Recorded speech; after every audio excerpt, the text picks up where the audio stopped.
আমাদের মেয়েদের জীবনটা কি অদ্ভুত, তাই না? আসলে মেয়েরা যতই ভালো কাজ করুক না কেন, যাই করুক না কেন, যতই মানিয়ে চলুক না কেন বা মেনে চলুক না কেন, ঠিক কিছু না কিছু খুঁত বের করবেই। এই যেমন ধরো একটা মেয়ে যদি সংসার না করে ডিভোর্স দিয়ে যদি চলে যায়, তাহলে বলবে, ও বাবা, ওই মেয়ে তো সংসার করার যোগ্যই ছিল না। ওই মেয়ে কি আদৌ সংসারে ছিল নাকি? আবার যদি সে অন্য কোনো পন্থা অবলম্বন করে, যেমন ধরো নিজেকে শেষ করার পন্থা অবলম্বন করে, তখন বলবে কি, কী দরকার ছিল এইসব করার, ডিভোর্স দিয়ে দিলেই তো পারতো। আসলে মেয়েদের কোনো কিছুতেই শান্তি নেই, বুঝলে তো? তো চলো, গুড মর্নিং, তোর সবাই কেমন আছো? আশা করছি ভালো আছো। আমিও তোমাদের ভালোবাসায় ভীষণ ভালো আছি। আসলে এরকম অনেক ক্ষেত্রেই দেখা যায়, তাই তোমাদের সাথে, বা অনেক ক্ষেত্রে এটা শুনেছি আমি, সেই জন্য তোমাদের সাথে এটা শেয়ার করলাম। আসলে কি বলতো, মেয়েরা যতই শিক্ষিত হোক না কেন, যতই কোনো চাকরি বাকরি যাই করুক না কেন, হাউস ওয়াইফ তো বাদই দিলাম, সব কিছুতেই মেয়েদের দোষটা খুদটা আগে ধরা হয়। যতই ছেলেদের দোষ থাক না কেন, মেয়েদের দোষটা তার থেকে এক কাটা উপরেই হয়। তো যাই হোক, দেখো, আমি তো বাবা প্রতিদিনকার মতো নিত্যদিনে তোমাদের কাছে নিয়ে চলে এসেছি আমার কাজের, সারাদিনের কাজকর্ম। তোমরা দেখে দেখে বোর হও, তাও তোমাদের সাথে নিয়ে আসি। কিছু করার নেই, আমার এটাই কন্টেন্ট, আমার কাজ বাজ, আমার এগুলোই কন্টেন্ট। তো যাই হোক, রান্নাঘরে বাসনপত্র সব ছিল, সেগুলো টুকিটাকি পরিষ্কার করলাম। জামা কাপড়গুলো মা ভাঁজ করে দিয়েছিলো, সেগুলো জায়গার জিনিস জায়গায় রাখলাম, নাহলে পাহাড় সমান হয়ে যায়। তারপরে ছেলে বলছে, মা একটু খেলো, আর ওকেও তো টাইম দিতে হবে বলো তো। ওর সাথে একটুখানি টাইম কাটাচ্ছিলাম, তখন দেখলাম ঘড়িতে বেজে গেছে 9টা। এবার তো রান্নাবান্না করতে হবে। তো যখন কিছুই ভালো লাগে না, এই গরমে কি রান্না করব, তখন আমি এরকম টুকটাক রান্না করি। যাই বলো, খুব তৃপ্তি সহকারে খাওয়া যায়। চলো, আমি কি তৃপ্তি সহকারে খেলাম সেটাই তোমাদের সাথে শেয়ার করব। তো দেখো, এখানে কতগুলো আলু নিয়ে নিয়েছি। আর সত্যি কথা বলতে, আমাদের এক বস্তা আলু নিয়ে এসেছিলো। এই গরমে আলুগুলো কোথায় রাখবো, আমি সিঁড়িঘরের উপরে একদম মেলে রেখেছি, যাতে নষ্ট না হয়। আর গরমে কিন্তু আলু খুব তাড়াতাড়ি নষ্ট হয়ে যায়। এদিকে দেখো, আলু কতগুলো আমি কেটে নিচ্ছি, সেদ্ধ করতে দেবো। ডাল আর আলু একসাথেই আমি প্রেসারে সিটি মেরে দেবো। আর গরমে সত্যি কথা বলতে, 3 বেলা ভাত ইচ্ছা না করলেও রুটিও তো ইচ্ছে করছে না, বলো। তাই ভাবলাম চলো, শান্তি যেটাতে খেয়ে সেটাই বানাই।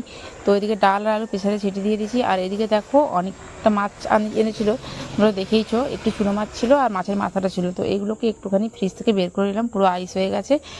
আর এরপরে দুধটা, দুদিনের দুধ জমা হচ্ছিলো, সেটা প্রতিদিন জাল দিয়ে দিয়ে রাখছি। ভাবছি এবার দই কাটিয়ে দেবো। তো চলো, দই, মিষ্টি দই একটুখানি বানাবো ভাবছি। তো বানালে তোমাদের সাথে অবশ্যই শেয়ার করব। আর এদিকে দেখো, আমি কড়ার মধ্যে তেল দিয়ে দিয়েছি, কেননা ডালটা সম্বার দেবো। তেল, পেঁয়াজ, শুকনো লঙ্কা, আর পেঁয়াজ সম্বার দিলে বেশ ভালোই লাগে ডাল খেতে, কিন্তু আমি কিন্তু ডাল খাই না, খেলেও ওই একটুখানি। তো চলো, ডালটা সম্বার দিয়ে দিচ্ছি।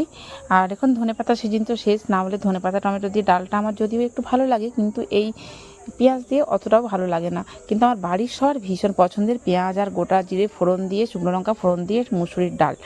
তো যাই হোক, নিজের পছন্দটা না হলেও বাড়ির সবার পছন্দটা দেখতে হবে, তাই না? চলো, দিয়ে দিলাম। আর এদিকে একটুখানি পেঁয়াজ, একটুখানি কাঁচা লঙ্কা কুচিয়ে নিয়েছি, কেননা ওটা তেলে ভেজে আলু যে সেদ্ধ দিয়েছিলাম সেটাকে মাখবো। আজকে কিন্তু শুকনো লঙ্কা দিয়ে আমি আলুটা মাখবো না।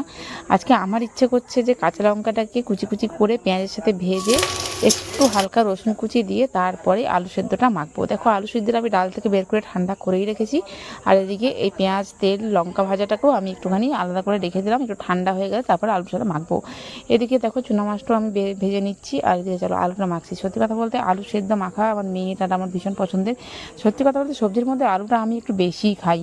আমাদের বাড়িতে আলু সবচেয়ে বেশি খাই, তাও দেখো দশা আমার মোটা আর হয় না। আর সবাই কি বলে, আলু খেলে নাকি মোটা হয়। সব ভুল, আলু খেলে মোটেও মোটা হয় না। তো যাই হোক, যারা মোটা হওয়ার ভয়ে আলু খাচ্ছ না, তাদেরকে বলবো আলু খেয়ে যাও, কোনো অসুবিধা নেই। তো যাই হোক, মজা করছিলাম। আলুটা মাখা হয়ে গেছে। আর এই আলু মাখাটা মাখানোর পরে যদি কড়াই একটুখানি নেড়ে নেওয়া যায়, তাহলে কিন্তু আরও ভালো লাগে। কিন্তু আজকে আর সময়ের অভাবে, এদিকে ছেলে বলে খেতে দাও, মেয়ে বলে খেতে দাও, সেজন্য আজকে আর কড়াই নাড়লাম না। না হলে একটুখানি তেল দিয়ে কড়াইয়ে এই আলুটাকে একটু কষা কষা করে নিলে খেতে অসাধারণ লাগে। এটা আলু মাখাটা আরও খুব টেস্টি হয়। তো চলো, আলুটা ভালো করে একদম মিহিভাবে মেখে নিয়েছি। আমি কিন্তু ওই ম্যাশার ট্যাশার ইউজ করি না, আমার হাত দিয়ে আলু মাখাটা খেতেই বেশি ভালো লাগে। অনেকেই হাত দিয়ে আলু মাখা খেতে চায় না, কিন্তু আমরা খাই।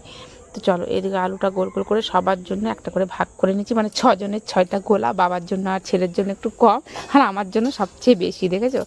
তো চলো, এবার আলুগুলো মাখা হয়ে গেছে। এবার ডালটা সম্বাদ দেওয়া হয়ে গেছে। এবার ছেলে দেওয়া খাওয়ার জন্য কেমন করছে, যেই দেখেছে ক্যামেরা অন আছে অমনি নাচানাচি শুরু করে দিল। তো প্রথমে দিয়ে দিচ্ছি বাবাকে, আর ছেলেকে, আর মেয়েকে। চলো, আজ এই পর্যন্তই, আসি, নেক্সট ব্লগে দেখা হবে। ভালো থেকো, সুস্থ থেকো, হ্যাপি থেকো। চলো, টাটা।